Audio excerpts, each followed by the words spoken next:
এক ব্যক্তি 100টা খুন করেছিল, 99টা খুন করার পরে, এটা বনু ইসরায়েলের ঘটনা, এটা গল্প নয়, কেচ্ছা কাহিনী নয়, সত্য ঘটনা। সে তওবার সুযোগ খুঁজছে, তওবা করা যাবে কিনা। খুঁজতে খুঁজতে খুঁজতে একজন আবেদের কাছে গিয়েছে। আবেদ মানে যে ইবাদত করে কিন্তু জ্ঞান নাই। দুই রকম মানুষ থাকে মুসলিমদের মধ্যে, একজন এক শ্রেণী আলেম যারা জানে এবং জানা অনুযায়ী আমল করে, আর এক শ্রেণী হচ্ছে খুব একটা জানে না কিন্তু দেখা দেখি আমল করে, এদেরকে বলা হয় আবেদ। এই ব্যক্তি ছিল আবেদদের একজন। তার কাছে গিয়ে বলছে, আমার কি তওবা হবে? আমি 99টা খুন করেছি, সিরিয়াল কিলার। তো সেই ব্যক্তি বলেছে, না, তোমার কিসের ক্ষমা? তুমি এতগুলো খুন করেছো, তোমার ক্ষমা হতে পারে? তো আগে এই ব্যক্তিকেও সে খুন করেছে, করে 100টা পূর্ণ করেছে। এরপরে আরেকজনের সন্ধান পেয়েছে যে একজন আলেম, তার কাছে গিয়ে তওবার সুযোগ খুঁজছে। সে বললো, হ্যাঁ, তোমার তওবা হবে ইনশাল্লাহ, তুমি খালেস ভাবে তওবা করো, করে এই এলাকা থেকে চলে যাও।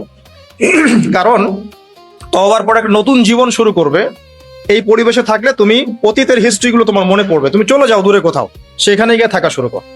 সে তওবা করে ওইদিকে চলে যাচ্ছিল, রাস্তায় মৃত্যু হয়। এবার দুই শ্রেণীর ফেরেশতা চলে আসছে, জান্নাতের এবং জাহান্নামের। কে তার আত্মা নিবে?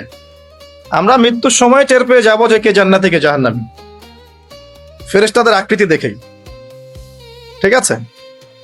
আর একজন মানুষের মৃত্যু থেকেই তার কিয়ামত শুরু হয়ে যায়। কিয়ামত কবে হবে এর চেয়ে বড় কথা যে মৃত্যুর জন্য আমরা প্রস্তুত কিনা। তো এখন জাহান্নামের ফেরেশতারা রূহ নিতে চাচ্ছে ওই ব্যক্তির, আবার জান্নাতি ফেরেশতারাও চাচ্ছে।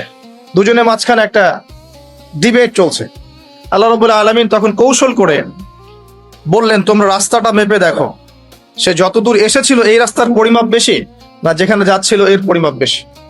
দেখা গেল যে সে যতদূর গিয়েছিল এর পরিমাপ বেশি। আল্লাহ পাক জমিনকে প্রশস্ত করে দিলেন।